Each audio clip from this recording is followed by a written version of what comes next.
बाद high court की जानिब से एवन फील्ड रेफरेंस में बरी करने के फैसले पर नवाज शरीफ का रद्द अमल आ गया। इनका क्या कहना है? मजीद तफसीलात सरदार ताहिर महमूद की इस रिपोर्ट में।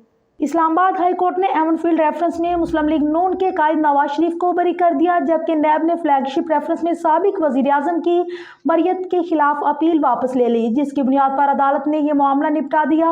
अदालती फैसले पर रद्द अमल देते हुए कायद नून लीग मोहम्मद नवाज शरीफ ने कहा है कि सबसे पहले अल्लाह का शुक्र अदा करता हूँ, मैंने मामला अल्लाह पर छोड़े थे, अल्लाह ताला ने आज सुरखरू किया है। बताया जा रहा है कि इस्लामाबाद में साबिक वजीर आजम नवाज शरीफ के खिलाफ एवन फील्ड और अल अजीजिया रेफरेंसेस के सजा के खिलाफ अपीलों पर समाअत हुई। चीफ जस्टिस आमर फारूक और जस्टिस मियां गुल हसन औरंगजेब ने समाअत की।